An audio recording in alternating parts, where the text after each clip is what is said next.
How much, again, when you see the candidates and you see Vivek, who we know has money, how much money do some of these people have?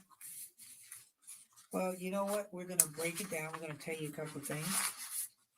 All right. Let's go to the person who I've been talking about a lot in this show, Tim Scott. So his net worth is $1 million. So it's small compared to Donald Trump's. Given where the South Carolina senator started, that's still pretty impressive. You got to give him credit. Unlike some of his competitors for the presidency, he neither inherited a great fortune nor has a prominent last name. Instead, he grew up in poverty. And I'm going to tell you his story kind of like he tells it, but you really believe it from me, hopefully. So he managed to start his own business. He built a small real estate portfolio. He won elections and became a millionaire, proving that the American dream is still possible, even for a poor black kid from South Carolina. Growing up just north of Charleston, South Carolina, as a grandson of a cotton picker and son of a single mother, Scott worked at a movie theater and he dreamed of becoming a professional football player. Wow. Now, what if he became a football player? But politics also intrigued him, starting with a run for student council in eighth grade and continuing through high school. He was eventually elected student government president, overcoming a more accomplished opponent and what he refers to as his own impressively prominent buck teeth. Don't know what that means. So he got his big break in 2010 when he won election to the United House, guaranteeing him, now look at this, a $174,000 annual salary, nearly triple the $60,000 he had paid himself as the owner of an insurance business. So there's some money in office. He took office in January 2011 and sold his firm for more than $500,000 3 months later. So he really committed. So before long, he started writing books, including two alongside former South Carolina Representative Trey Gowdy, and he eventually earned two, wow, because of that, 700,000 as an author between 2017 and 2022. So writing a book is very profitable. So what has he done with his money? That's the question. Worth just over $1 million today, he completely or partially owns at least five properties, one in DC and four in Palmetto State. That real estate portfolio accounts to the majority of his net worth. He also holds a federal pension that's worth, okay, listen to this. How much is it worth? Is he even getting close to some of the people? An estimated $265,000 after 12 years on Capitol Hill. No, he's not even close. Rounding out his portfolio, a collection of equity holdings, including shares in blue chip names like Apple, Boeing, Coca-Cola, and Target. Wow. So this guy, Ron DeSantos, I mean, not Ron DeSantos, Tim Scott, I'm letting you know he has worked this behind off. Wow. How many of you are related to, I guess, cotton pickers? I hate to laugh on that, but how far removed are that? Slavery, the slavery days. So when he talks, maybe it's the approach that he does it. Is he appeasing the audience that he's talking to? Again, he's talking to people, but maybe he's not talking to the African American community. I like to see him do a forum in the African American community and see if people give him praise for what he's doing. But no matter what, you have to give him credit for where he's been and where he's going. And he is on the stage. He is on that stage because he's running against, and he believes he's running against people that he could beat, just like Ron DeSantis. So how much do you think this guy is worth? Almost the same, which is interesting. 1.2 million.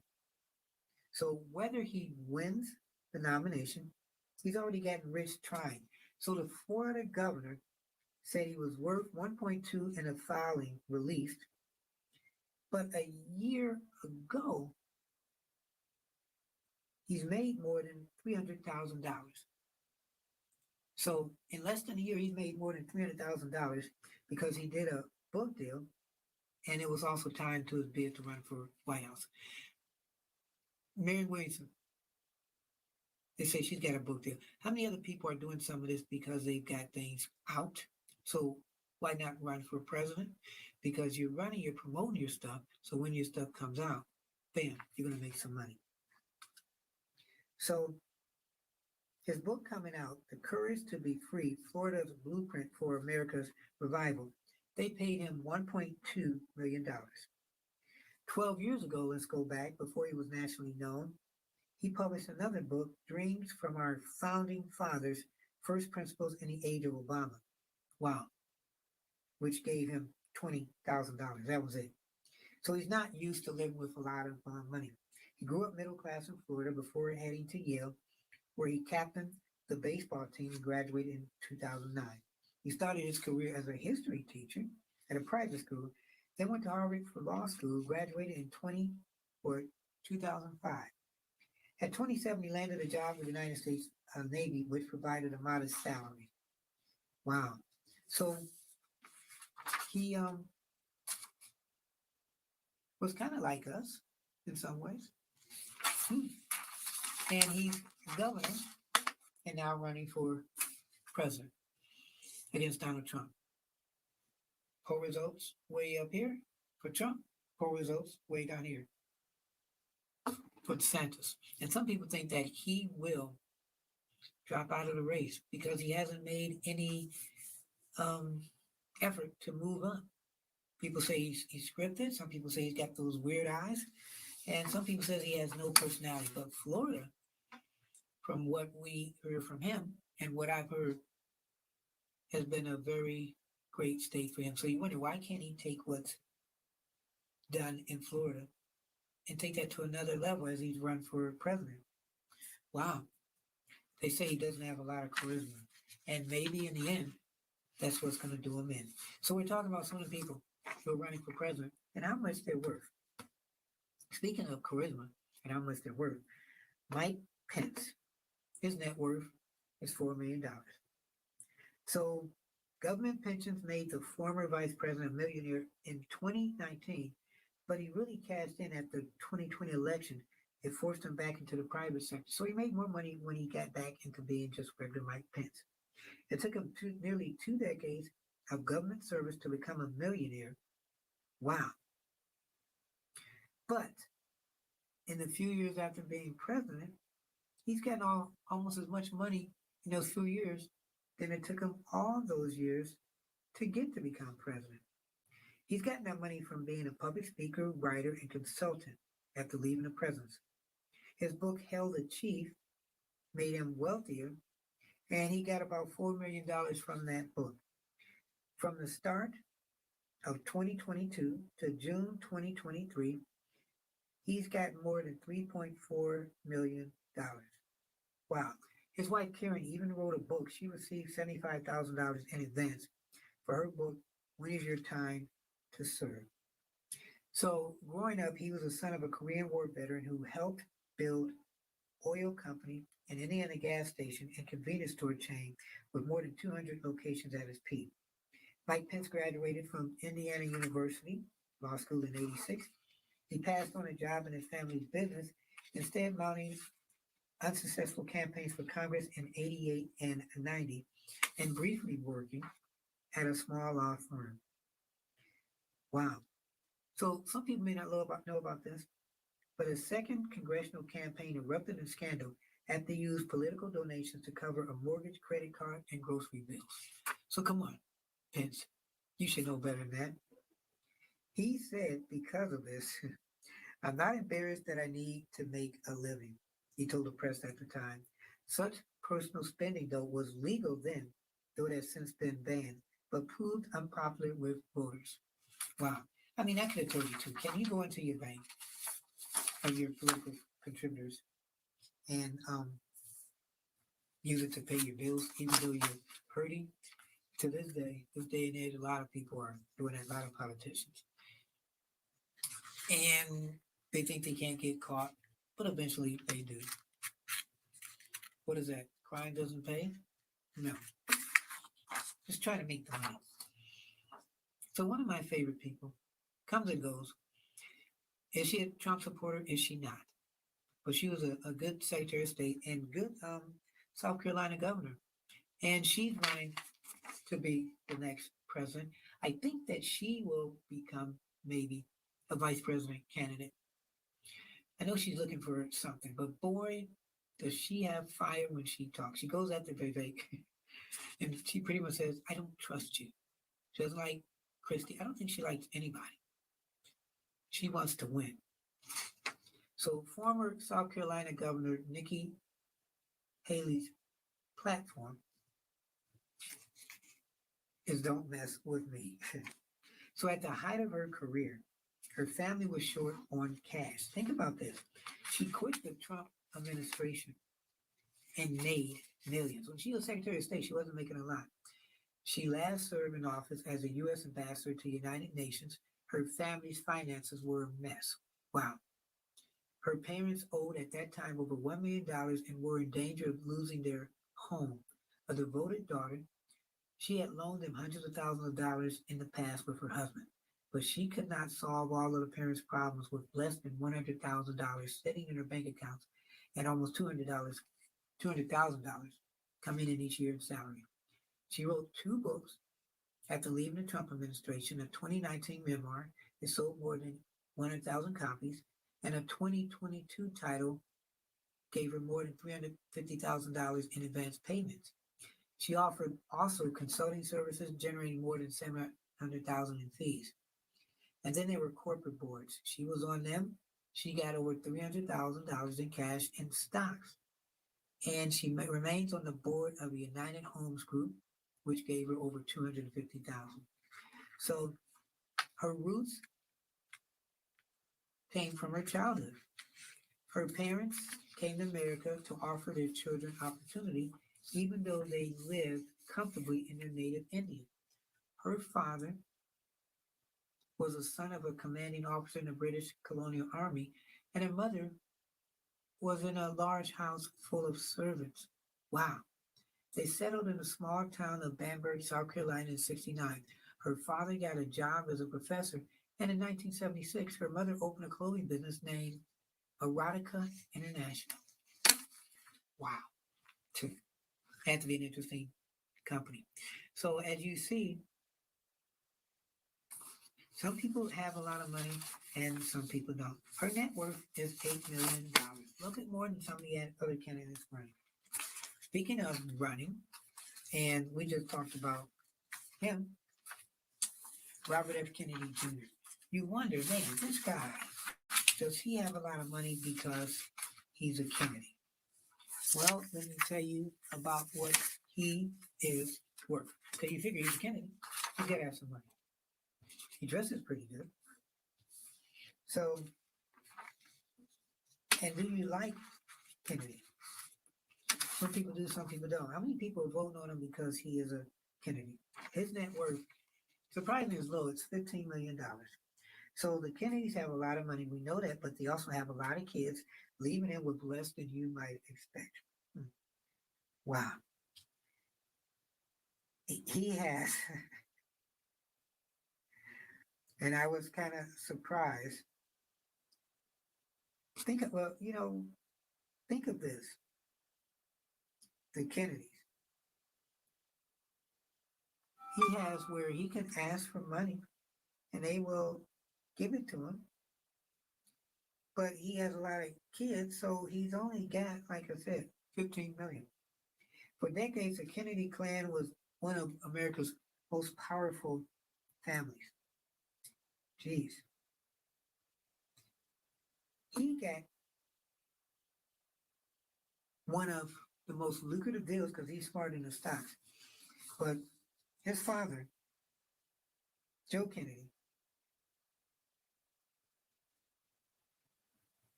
29 grandchildren. He's the fourth to run for president and the first to do so without the backing of the broader family. Yeah, because if you know, a lot of people in the family, they're not even supporting him. He's got 50 million. They're not supporting him. So that estimates his worth at about 15 million, and that's including the access to his wife's income. And her name is Cheryl Hines. And We know her. She's from the show Curb Your Enthusiasm. I didn't know he was married to her. Wow. One of my favorite actresses. So their family is worth, or he's worth about 15 million. You think it'll be a lot more. Speaking of a lot more, here's a guy, man. Maybe he's so brash because he's so rich. By the this guy. You see him on TV? $1 billion. So a very smart guy, okay? And he believes in capitalism. Democrats and Republicans alike, he says, we tend to be more proud of a country when we're all making more money in that country. We don't have to flog ourselves for capitalism. Stop apologizing for capitalism. We should embrace it. Wow. At 38 years old, he has almost $1 billion. Wow. Making him one of the 20th youngest billionaires in the country. Hmm. No matter what, he got all that money. He's still in second place.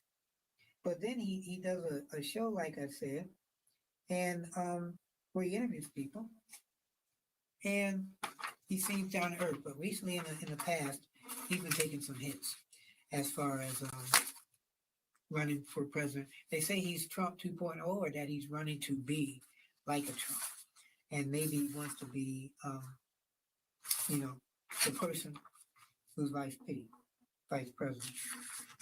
So we all know this guy, Joe Biden. People are saying he's been funneling money for years. What is he worth?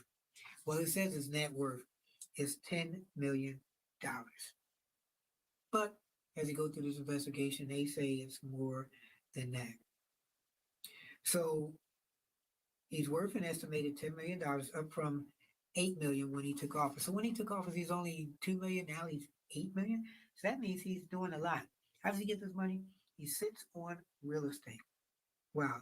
He has this summer house, which is estimated at 4.3 million. And the year that he left the presidency, he earned 11.11 million, cashing in on speeches. He added a pool, which may have cost as much as 75,000 to increase his house. So it was a wise investment. And the home is now worth $4.5 million. Wow. He appears to be the second wealthiest person competing in the Republican Party. Not talking about Biden, but talking about by base. And last but not least, you know him, you love him, you can't get enough of him, Donald Trump. They say he is worth $2.5 billion. Wow, I dropped my papers too. So you get a $2 billion guy, by the way, against a $2.5 billion guy, Trump. Who's going to win money wise? Is it all about money? So they are saying with the Truth Social that he thought they were going to make a lot of money with that. But right now he's taking a loss because when Twitter X took him off the account, he couldn't say anything. He said, you know what, I'm wealthy. I can make my own. So he made X. He made Truth Social, and it hasn't been as popular as he thought. So he's losing a little money on that. But he's still worth about $2 billion. Wow. So does it take a lot of money to run? Because you look at some other people that are running, and okay, they have a lot of money. So why are they running? Because we don't know who they are, but they have a lot of money. So to me, the more money you have and you lose, the more you have to lose. So when I was running, I ran against a Trump backer and two other people, and there were millions of dollars put into the guy that ran for my situation in Congress. Millions of dollars. Then the other two people, hundreds of thousands of dollars, and then it was me, just me, not hundreds of thousands of dollars. So when the other two people lost, and the other guy won, I didn't lose anything. It showed me that wow, you can make a difference and run. Where the other two people, they probably are still paying their bank. So if you have a lot of money, it does help. But also being around the right people and having them believe in you. And that's one thing Tim Scott is doing. He's had a lot of people that are jumping on the bandwagon where he may move up past everybody. And it may be potentially Trump against Tim Scott. because he's talking to the people that he needs to talk to. He may not be looking for grassroots because he's saying, hey, grassroots isn't getting me anywhere. Shoot, I believe slavery was good, so why would grassroots people want to support me? People are saying I'm bold for saying these statements, and so they want to support me and fundraise and help me out. So give him credit for what he's doing, good or bad. But again, if he gets in office like Joe Biden, will he be Uncle Tom or Uncle